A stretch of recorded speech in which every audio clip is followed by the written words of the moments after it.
तो देखिए हमारा जो कॉन्सेप्ट है वो ये है आज का। वैसे ये बहुत ही गहराई वाला जो कॉन्सेप्ट भी है, और साथ के साथ मैं बता दूं, मेरा वीडियो बनाने का सिर्फ एकमात्र पर्पस जो है वो यही है इस पे, कि ये जो कॉन्सेप्ट है ये ऐसा है, यहाँ से हर साल एग्ज़ाम में क्वेश्चन आता, हर साल, ये जान लो बिल्कुल एकदम क्लियर।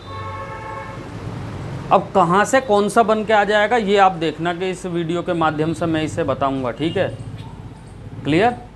तो इसमें जो है आप देखेंगे सामने मैंने लिखा है, ये आपको दिखाई दे रहा होगा पूरा एक अंडाकार कक्षा, ठीक है। क्या है ये? अंडाकार कक्षा। और आप देखेंगे यहाँ पे, बहुत ध्यान से सुनना क्योंकि उतनी चीज़ लिखाऊंगा, लिखना भी है। इधर देखेंगे पृथ्वी बना रखा है मैंने, और इधर भी मैंने पृथ्वी बनाया है, ठीक है। और बीच में क्या है? ये सन, यानी कि सूर्य। तो ये तो क्लियर हो गया होगा अपने आप में कि पृथ्वी सूर्य के चारों तरफ चक्कर लगाती है, ये आप सब जानते भी हैं, ठीक है।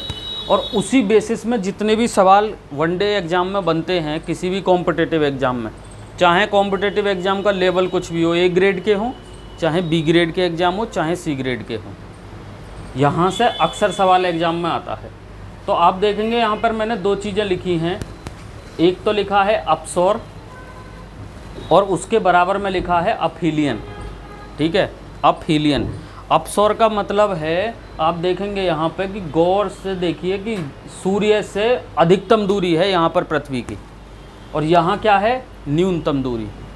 तो इसको कहते हैं उपसौर। तो ये पूरा सेक्शन पढ़ना है, एक एक पॉइंट को ध्यान से सुनते रहना है बस, और जैसे जैसे मैं लिखाऊंगा इस हिसाब से फिर लिखना भी है, ठीक है। तो सबसे पहले तो आप ये बात याद रखना कि पृथ्वी जो है सूर्य के चारों तरफ जब चक्कर लगाती है, ठीक है, तो उसकी इस गति को क्या कहा जाता है। तो याद रखना ये सवाल भी आपसे सीधा एग्जाम में पूछा जाएगा कि पृथ्वी जब सूर्य के चारों तरफ चक्कर लगाती है तो उसकी इस गति को क्या कहा जाता है। तो याद रखना परिक्रमण गति, ये सबसे पहले क्लियर होना चाहिए, क्योंकि सबसे पहली बात ही ये है, हमें मालूम होना चाहिए चक्कर लगा रही है, ठीक है। और दूसरी बात याद रखना कि जब पृथ्वी सूर्य के चारों तरफ चक्कर लगाती है, ठीक है, तो कई बार एग्जाम में आपसे पूछेगा कि पृथ्वी की कैसी कक्षा है। कब? पृथ्वी की कक्षा कैसी है।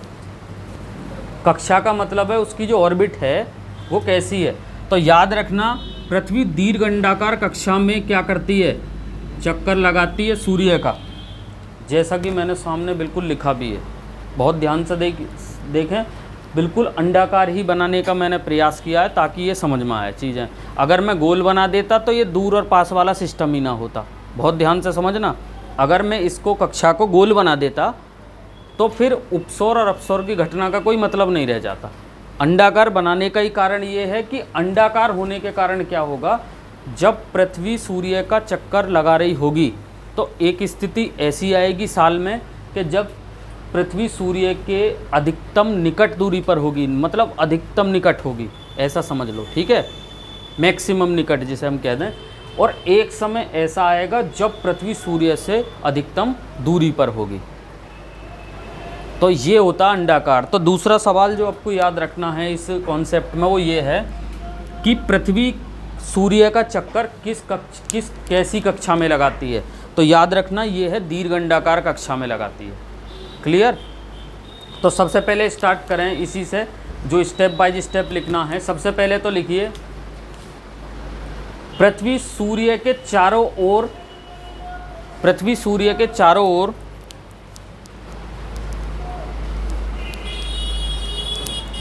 पृथ्वी सूर्य के चारों ओर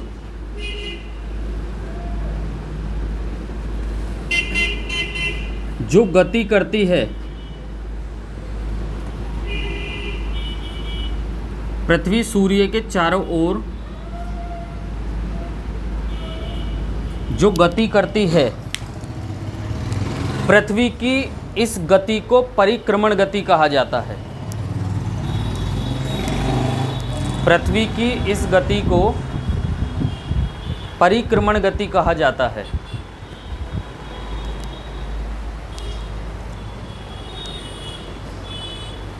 क्लियर। पृथ्वी की इस गति को परिक्रमण गति कहा जाता है। अब आप देखेंगे गौर से कि जैसे कि कक्षा आपके सामने है, जैसे जैसे वो जा रही है, आपसे पूछ लेगा एग्जाम में, एग्जामिनर क्या पूछेगा कि पृथ्वी सूर्य के चारों ओर चक्कर लगाती है और पृथ्वी की इस गति को परिक्रमण गति कहा जाता है। ये कैसी कक्षा में चक्कर लगाती है? तो लिख लें, जस्ट अगली लाइन में लिखेंगे, पृथ्वी सूर्य के चारों ओर दीर्घ अंडाकार कक्षा में गति करती है। लिख लें, पृथ्वी सूर्य के चारों ओर दीर्घ अंडाकार कक्षा में गति करती है।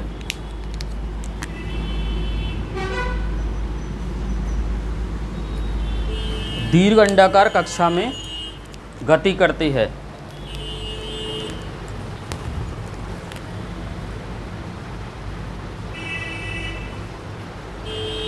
दीर्घ अंडाकार कक्षा में गति करती है। लिख लिया सभी ने?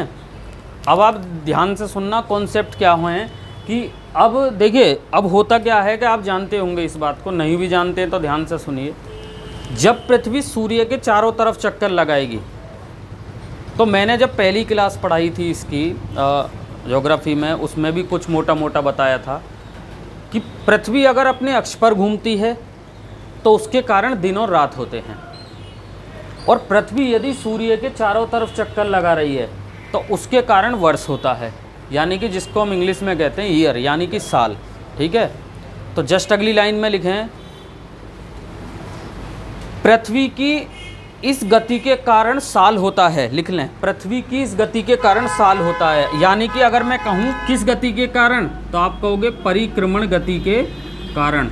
तो पृथ्वी की परिक्रमण गति के कारण साल होता है। लिख लो, सीधा सीधा लिखेंगे, पृथ्वी की परिक्रमण गति के कारण साल होता है।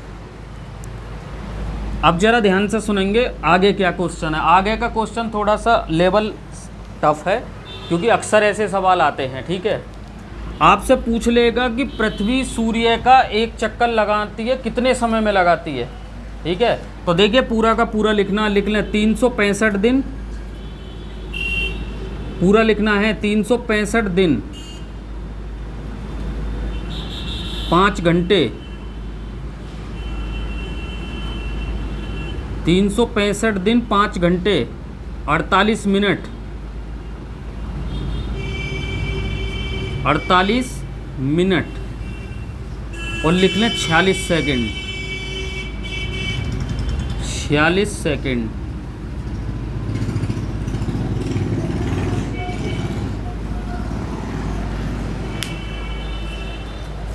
ये सब चीज़ें आपको एकदम मुँह ज़बानी उंगलियों पे याद होनी चाहिए, टिप्स पे। देखिए एग्जाम में पूछ लेगा कि पृथ्वी सूर्य का एक चक्कर कितने समय में पूरा करती है, तो आपको क्लियर याद रखना है 365 दिन 5 घंटे 48 मिनट और 46 सेकंड। क्लियर? तो और इसके कारण क्या होता है, तो पृथ्वी की इस गति के कारण क्या होता है, साल होता है। ये बात याद रखना, हमारा जो वर्ष होता है इसी कारण होता है, ये आपको बिल्कुल क्लियर याद रखना है। और ये कई बार एग्जाम में पूछा भी जा चुका है। ठीक है, कि पृथ्वी की किस गति के कारण साल होता है, तो क्या कहोगे आप आंसर, परिक्रमण गति। एक चक्कर लगाने में कितना समय लेती है, तो बिल्कुल क्लियर याद रखना 365 दिन 5 घंटे 48 मिनट और 46 सेकंड। समझ रहे हैं ना, ये बिल्कुल क्लियर होना चाहिए। तो अब आप ये दिमाग में बैठा लो कि पृथ्वी एक चक्कर सूर्य का पूरा करने में इतना समय ले जाती है। समझ रहे हैं, और इसी कारण हमारा क्या होता है, साल। क्लियर? अब जरा ध्यान से देखना, मैंने अभी बताया हमारा कॉन्सेप्ट क्या है कि ये जो पृथ्वी है, ये जब सूर्य का चक्कर लगाएगी, चूंकि ये अंडाकार कक्षा में लगा रही है। कैसी कक्षा में, अंडाकार। ध्यान से सुनना सभी, कैसी कक्षा में लगा रही है ये, अंडाकार कक्षा में। अरे क्लियर?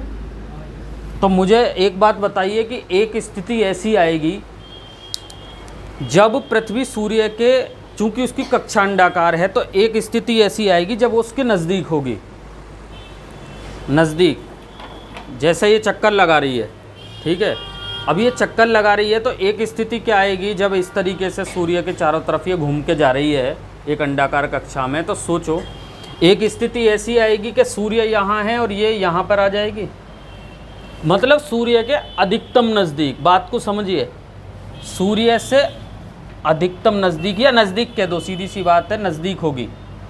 और जब चूंकि कक्षा अंडाकार है तो सीधी सी बात है, एक स्थिति ऐसी भी आएगी जब ये सूर्य से अधिकतम दूरी पर होगी। अधिकतम यानी कि मैक्सिमम दूरी पर। मैक्सिमम का मतलब समझ रहे हो, ज़्यादा से ज़्यादा दूर, इससे फिर ज़्यादा दूर नहीं, ज़्यादा से ज़्यादा दूर। तो आप देखेंगे सामने यहाँ से सीधे क्वेश्चन आते हैं हर एक एग्ज़ाम में। तो इस बात को अभी आपको कैसे लिखना पड़ेगा, ध्यान से सुनना है कि जिस समय पृथ्वी सूर्य के अधिकतम नज़दीक होती है, अधिक नज़दीक होती है, तो इस घटना को उपसौर या इंग्लिश में पेरिहिलियन कहते हैं। लिखें अगली लाइन में, जिस समय पृथ्वी सूर्य के अधिक नज़दीक होती है, जिस समय पृथ्वी सूर्य के अधिक नज़दीक होती है,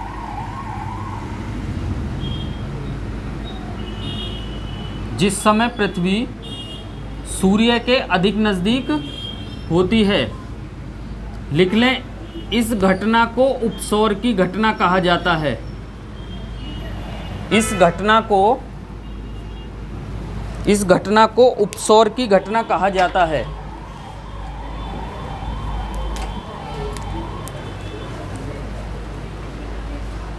इस घटना को उपसौर की घटना कहा जाता है। देखिए ध्यान से देखेंगे, जिस समय पृथ्वी सूर्य से अधिक बहुत नज़दीक होती है या सूर्य के बहुत नज़दीक होती है, उस घटना को क्या कहा जाता है, आपसे पूछेगा इसी लैंग्वेज में। तो याद रखना, उस घटना को कहा जाता है उपसौर की घटना।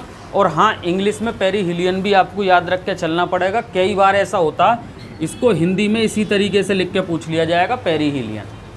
क्लियर है। अब ध्यान से सुनना, अब जिस दिन अगर ऐसा होगा तो उस दिन कोई ना कोई तो तिथि होगी, सीधी सी बात है। ये तिथि आपसे पूछी जाती है और इनमें कभी कंफ्यूज नहीं होना, ठीक है। अरे क्लियर है। तो जस्ट अगली लाइन में लिखें, 3 जनवरी के दिन उपसौर की घटना होती है, लिख लें और याद कर लेना है 3 जनवरी।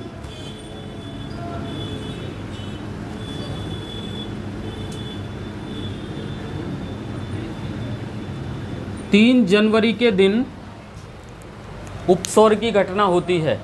अंडरलाइन कर लेना, ये सवाल आपसे सीधा एग्जाम में पूछा जाएगा कि उपसौर की घटना किस दिन होती है। तो याद रखना, उपसौर की घटना 3 जनवरी के दिन होती है।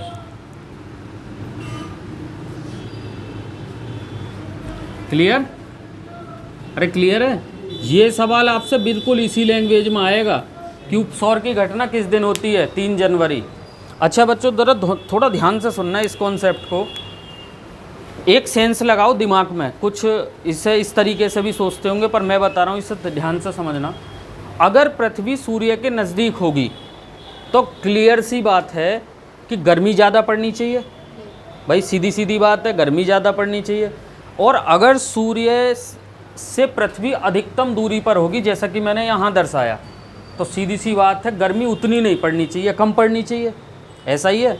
पर आप देखो ध्यान करके, मैंने कौन सी डेट बताई है, 3 जनवरी।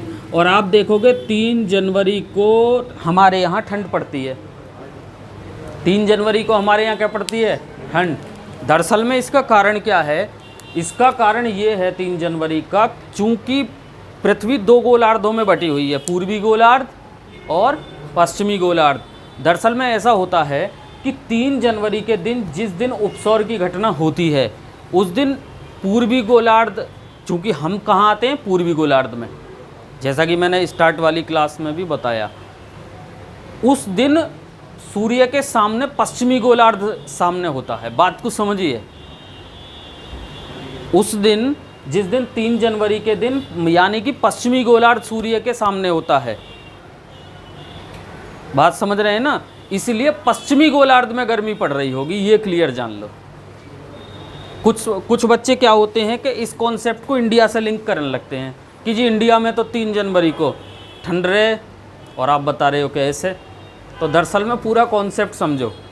उस पूर्वी गोलार्ध में है भारत, पूर्वी गोलार्ध बैक साइड में होता है उस दिन, और पश्चिमी गोलार्ध कहाँ होता है? सूर्य के साइड में, सूर्य के सामने जस्ट कह सकते हैं। क्लियर? तो चूंकि वो सूर्य के सामने होता है तो ये होता है, ऐसा होता है। 3 जनवरी को क्या होगी? उपसौर की घटना। क्लियर इतना? तो मैं इसे ऐसा कह सकता हूँ, सिंपली वे में आप ऐसा समझ लो, अगर एग्जाम में आ जाए कि जिस दिन पृथ्वी सूर्य के सबसे नज़दीक होती है उस घटना को क्या कहते हैं? उपसौर। उपसौर को पेरीहिलियन के नाम से भी जाना जाता है। किस दिन होती है ये घटना? 3 जनवरी। इतना याद रखना। और अगर गहराई में और क्वेश्चन चला जाए, और भी गहराई में, अगर वो पूछ ले कि उस दिन सूर्य के सामने कौन सा गोलार्ध होता है, तो याद रखना 3 जनवरी को पश्चिमी गोलार्ध सामने होता है सूर्य के। क्योंकि अगर पूर्वी गोलार्ध होता तो हमारे यहाँ भी गर्मी पड़ रही होती, क्योंकि हम इंडिया में हैं, है ना? क्लियर है सभी के? जस्ट अगली लाइन में लिखें, जिस दिन पृथ्वी सूर्य से अधिकतम दूरी पर होती है, लिख लें, जिस दिन पृथ्वी सूर्य से अधिकतम दूरी पर होती है,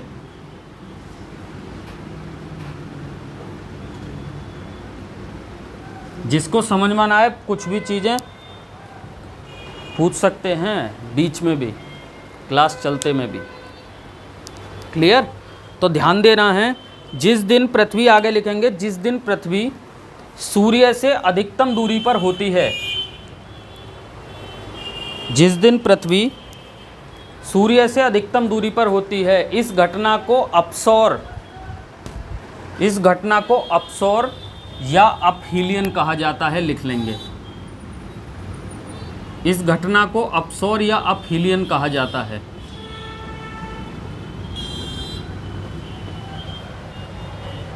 तो अगर आपसे अब ये क्वेश्चन इस तरीके से आ जाए, अगर ये क्वेश्चन इस तरीके से आ जाए तो अब साहब आज आप बता पाओगे कि जिस दिन पृथ्वी सूर्य से अधिकतम दूरी पर होती है उस घटना को क्या कहा जाता है?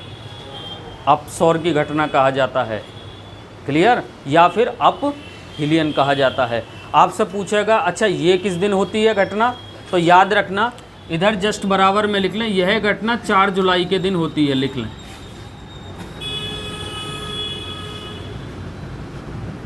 अपसौर की घटना 4 जुलाई के दिन होती है।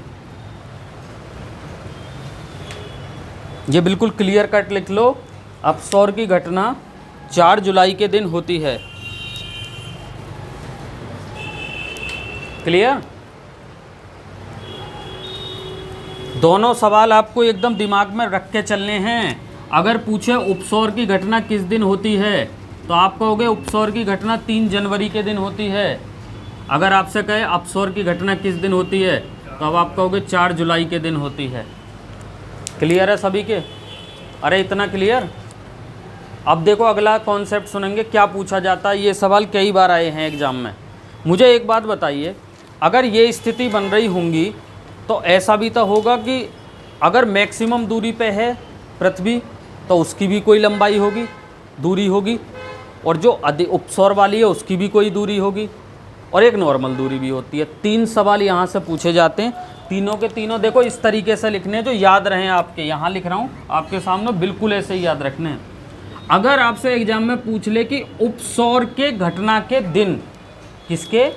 उपसौर की घटना के दिन पृथ्वी और सूर्य के बीच की दूरी कितनी होती है, डिस्टेंस, क्योंकि ये पास वाली है, तो लिख लें 147 मिलियन किलोमीटर। लिख लें 147 मिलियन किलोमीटर।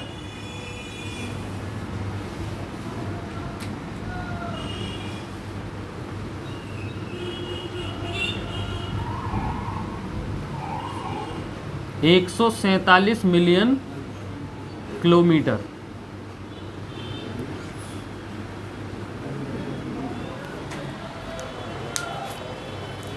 ये सवाल सेम आ जाएगा एकदम रखा हुआ कि उपसौर की घटना के दिन पृथ्वी और सूर्य के बीच की दूरी बताइए।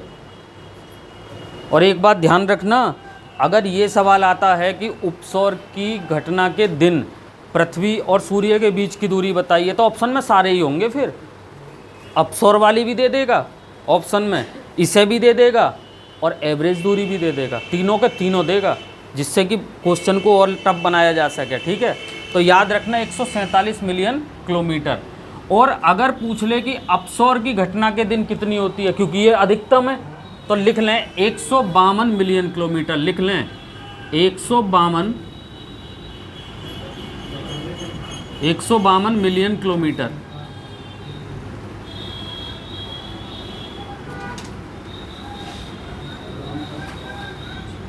एक 152 मिलियन किलोमीटर।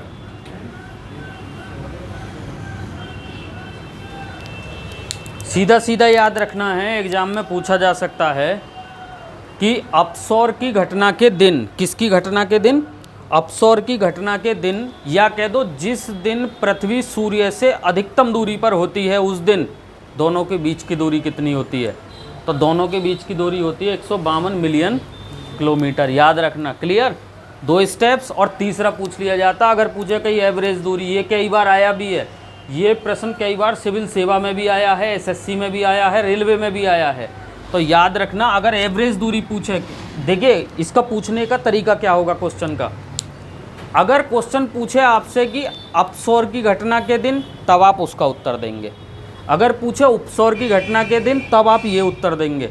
लेकिन अगर पूछे कॉमन कि सूर्य और पृथ्वी के बीच की दूरी कितनी है, ये जो क्वेश्चन होता है, तो लिख लें सूर्य और पृथ्वी के बीच की दूरी, जो कि नॉर्मल तरीके में पूछी जाती है, तो लिख लें 149 मिलियन किलोमीटर। 149 million kilometre.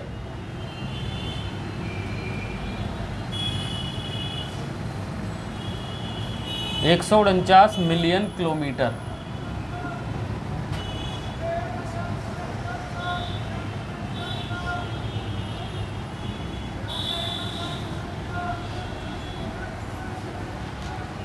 ये जो तीनों सवाल हैं प्रत्येक स्टूडेंट के एकदम क्लियर होने चाहिए। ये ध्यान रखना कि ये जो कॉन्सेप्ट मैं पढ़ा रहा हूँ, आप आने वाले समय में, चूँकि आप नए स्टूडेंट हो, सीधे सीधे देखोगे एग्ज़ाम में छपे हुए सवाल, तो इसीलिए मैं कह रहा हूँ कि इस कॉन्सेप्ट को भयंकर तरीके से तैयार करके रखना। एवरेज दूरी पूछेगा तो आप याद रखना 149 मिलियन किलोमीटर। अगर आपसे पूछेगा अपसौर की घटना के दिन, तो आप क्या कहोगे 152 मिलियन किलोमीटर। और अगर आपसे कहता है कि उपसौर की घटना के दिन दूरी, तो 147 मिलियन किलोमीटर। बात समझ में आई? इतना क्लियर हुआ? क्योंकि देखिए मैंने पढ़ाने से पहले ही कह दिया कि मैं केवल उन चीज़ों को पढ़ाऊंगा जो एग्ज़ाम में आएगी, फालतू किसी भी एक पॉइंट पे भी बात नहीं होगी। इस कॉन्सेप्ट में ध्यान रखना। इतना क्लियर सभी के? अब देखो ध्यान से सुनना, मैंने पहले भी ये बात बताई थी, अभी भी ये बात बता के चल रहा हूँ, चूँकि बहुत इंपॉर्टेंट बात है। एक तो होती है इम्पोर्टेंट, एक होती है बहुत इंपॉर्टेंट, तो आप समझ जाओ कितनी है। जब पृथ्वी सूर्य का चारों तरफ चक्कर लगाती है, ठीक है, तो आप देखेंगे साल तो होता ही है, लेकिन इस बीच में होता क्या है कि सूर्य की किरणें कभी कहीं लंबवत पड़ती हैं, कभी कहीं लंबवत पड़ती हैं। ध्यान से सुनना, मैं इस कॉन्सेप्ट में अन्य चीज़ें भी बिंदु इसमें डाल रहा हूँ जिससे कि अच्छा रहे कॉन्सेप्ट। ये मान के चलो कि जब पृथ्वी सूर्य के चारों तरफ ऐसे घूम रही होगी, बात समझना एक बार, ठीक, तो सूर्य, चूंकि पृथ्वी 23.5 डिग्री पर झुकी हुई है, कितने डिग्री पर? 23.5 डिग्री, यानी कि 23.5 डिग्री झुकाव। ध्यान देना, 23.5 डिग्री झुकाव। अब चूंकि वो झुकी हुई है, तो दरअसल में जब घूम रही होगी तो हमारे साल में होता क्या है कि कुछ स्थिति ऐसी हैं कि कहीं लंबवत पड़ती है सूर्य की किरणें, फिर कुछ स्थिति ऐसी है कहीं लंबवत पड़ती है। तो देखो ध्यान से सुनना, जो मैं लिखा रहा हूँ बिल्कुल ऐसे ही लिखेंगे, स्टेप बाय स्टेप। आगे लिखना शुरू करें। जब पृथ्वी सूर्य का चक्कर लगाती है, लिखें, जब पृथ्वी सूर्य का चक्कर लगाती है,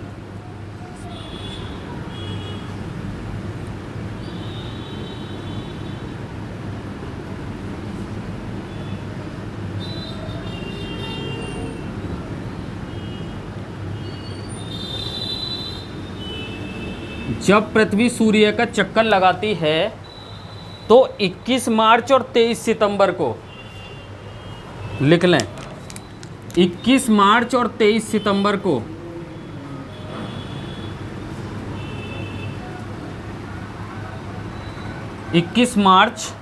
और 23 सितंबर को सूर्य की किरणें भूमध्य रेखा पर लंबवत पड़ती हैं।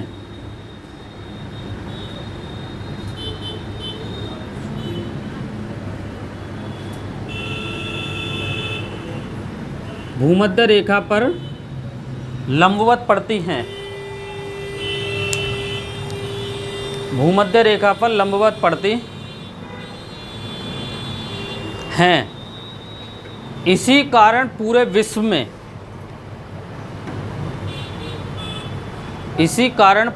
में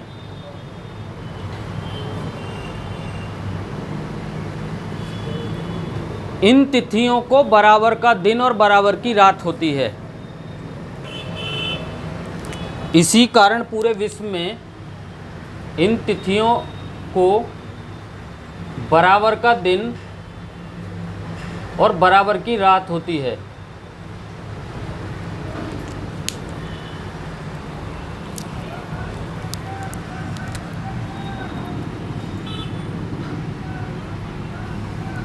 सभी बच्चे ध्यान से देखेंगे मैंने बोला क्या है। बहुत ज़बरदस्त सवाल हैं जो एग्ज़ाम में आएंगे। डेट याद रखनी है। 21 मार्च और 23 सितंबर को होता क्या है, ये दो जो मैंने डेट आपको बताई हैं, कितनी, 21 मार्च और 23 सितंबर, जब पृथ्वी सूर्य के चारों तरफ घूम रही होगी, मतलब उसका चक्कर लगा रही होगी, ऐसे समझ लो। क्लियर? तो जब चक्कर लगा रही होगी तो एक स्थिति ऐसी आएगी 21 मार्च को, जब सूर्य की किरणें भूमध्य रेखा पर लंबवत पड़ेंगी, पृथ्वी की भूमध्य रेखा पर लंबवत पड़ेंगी। तो उस दिन क्या होगा, संपूर्ण संसार में बराबर का दिन और बराबर की रात होगी। क्लियर? और फिर जब चक्कर लगाती लगाती दूसरी तरफ पहुंच जाएगी, तब फिर आएगी एक तिथि जिसका नाम है 23 सितंबर। याद रखना, 23 सितंबर को फिर से सूर्य की जो किरणें हैं वो भूमध्य रेखा पर पड़ती हैं, और फिर से संपूर्ण संसार में क्या होगा, बराबर का दिन और बराबर की रात होगी। क्लियर? जस्ट अगली लाइन में लिखें 21 जून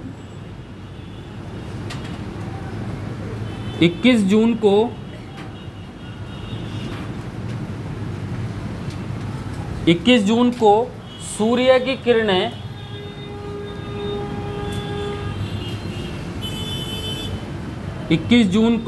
की किरणें कर्क रेखा पर लंबवत पड़ती हैं।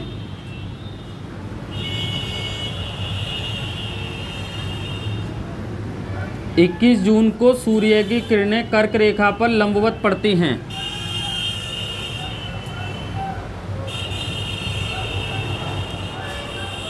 21 जून को सूर्य की किरणें कर्क रेखा पर लंबवत पड़ती हैं। क्लियर?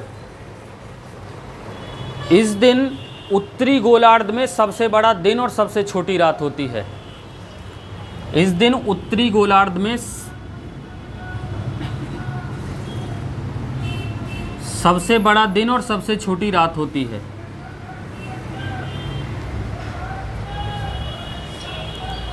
इस दिन उत्तरी गोलार्ध में सबसे बड़ा दिन और सबसे छोटी रात होती है। क्लियर? अब एक बार सभी ध्यान से थोड़ा सा समझेंगे। देखिए, वो 21 जून है जिस दिन विश्व योग दिवस मनाया जाता है। क्लियर?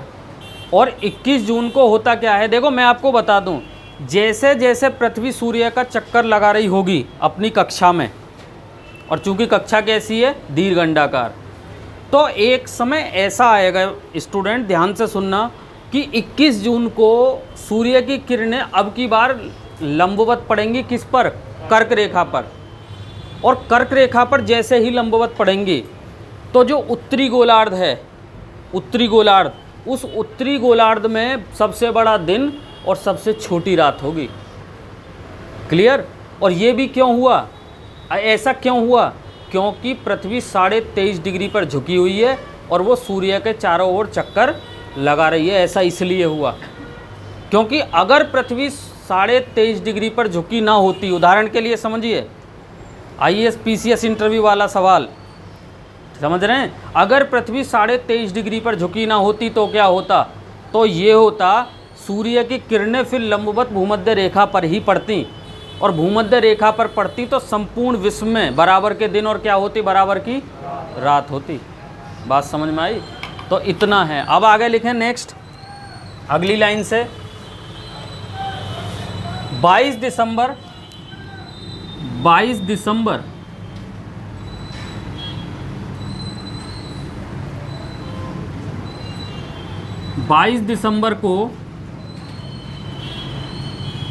दिसंबर को सूर्य की किरणें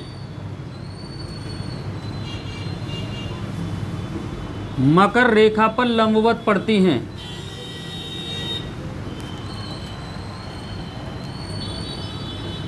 बाईस दिसंबर को सूर्य की किरणें मकर रेखा पर लंबवत पड़ती हैं।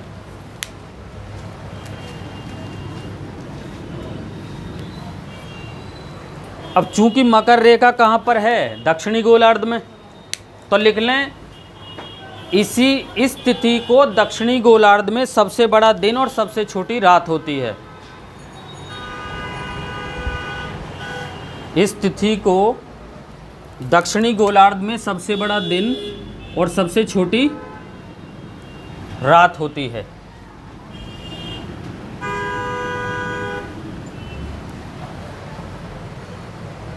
क्लियर? इस तिथि को, किस तिथि को, 22 दिसंबर को दक्षिणी गोलार्ध में सबसे बड़ा दिन और सबसे छोटी रात होती है। देखिए सारे स्टूडेंट ज़रा ध्यान से देखेंगे, बहुत ही ऐसे सवाल हैं ये जो बहुत ही ज़्यादा एग्जाम में आते हैं। ठीक है, याद रखना ये डेटें आपको नहीं भूलनी है, ये आपसे कभी भी पूछी जा सकती हैं और कैसे भी तरीके से पूछी जा सकती है। याद रखना 22 दिसंबर को मकर रेखा पर लंबवत पड़ेगी। याद रखना 21 जून को कर्क रेखा पर लंबवत पड़ेगी और 21 मार्च और 23 सितंबर को भूमध्य रेखा पर लंबवत पड़ेगी। क्लियर? और लंबवत पड़ने का कारण मैंने आपको बता दिया, गहराई में क्वेश्चन अगर कभी आए, चूंकि पृथ्वी का झुकाव कितना है, पृथ्वी का झुकाव है 23.5 डिग्री, तो इसीलिए ये सब काम होता है। ठीक है, अरे क्लियर? तो ये चीज़ हमें याद रखनी है, कई बार एग्जाम में पूछा जा सकता है। अरे क्लियर है? तो थोड़ा सा इस बात पर ध्यान देंगे, जैसा कि मैंने बताया। अच्छा ऐसा हुआ क्यों? अब चूंकि मैं इस बात पर बात कर रहा था, इस कॉन्सेप्ट में सभी ध्यान दें, पृथ्वी सूर्य के चारों तरफ चक्कर लगा रही है, तो ऐसा चक्कर लगाते समय ही हो रहा है सब कुछ। तो इस बात को अच्छी तरह जान लें, ये सारी जो प्रोसेस है ये एक कॉन्सेप्ट से जुड़ी हुई है, इसको दिमाग में बैठा लें, यहाँ से बहुत क्वेश्चन आते हैं। ठीक है, और चूंकि बात पृथ्वी की चल रही है तो आप जानते होंगे बहुत बढ़िया सवाल है और बहुत भयंकर भी है। पृथ्वी ने क्या किया, सूर्य के चारों तरफ चक्कर लगाया। वो पूछ सकता है कि पृथ्वी की जो परिक्रमण मार्ग है वो कितने किलोमीटर है। कितना शानदार सवाल हो सकता है, ध्यान से सुनिए। यानी कि पृथ्वी का जो ये परिक्रमण मार्ग है टोटल ये कितने किलोमीटर है। ठीक है, लिखें अगली लाइन में, लास्ट पॉइंट है ये इस क्लास का, लिख लें पृथ्वी का परिक्रमण मार्ग 96 करोड़ किलोमीटर है। लिख लें पृथ्वी का परिक्रमण मार्ग 96 करोड़ किलोमीटर है।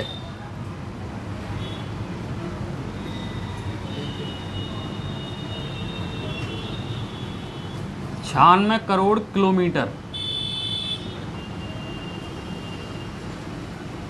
क्योंकि निकट भविष्य में बहुत सारे एग्जाम आ रहे हैं, तो तैयार रहना इस सवाल को भी। क्या है ये? पृथ्वी ने जितनी दूरी तय की है परिक्रमण करते हुए अपनी ऑर्बिट में, वो है ये टोटल। कभी एग्जाम में आपसे पूछ सकता है सीधे सीधे कि पृथ्वी की जो परिक्रमण, जो ऐसा कह सकते हैं कि पृथ्वी का जो परिक्रमण लंबाई है वो कितनी है, परिक्रमण लंबाई जो घूम के पूरी। तो याद रखना एग्जाम में कभी पूछेगा सीधा, तो 96 करोड़ किलोमीटर। बात समझ में आई आपके? यानी कि कौन सी है ये? देखिए अगर किसी स्टूडेंट के समझ में ना आई हो, समझ लो ये वाली है सारी, जिस ऑर्बिट में वो घूम के आई है, तो उसकी पूरी लंबाई अगर कभी पूछे 96 करोड़ किलोमीटर। बात समझ में आई? अरे क्लियर है? तो बताइए कॉन्सेप्ट समझ में आया? ये मान के चलिए कि बहुत ज़्यादा चीज़ों को मैंने कम लैंग्वेज में समझाने का प्रयास किया, बहुत छोटे लैंग्वेज में। दोस्तों वीडियो को लाइक और शेयर अवश्य करें, और जो भी आपके सुझाव हों कमेंट बॉक्स में दे सकते हैं। बहुत बहुत धन्यवाद।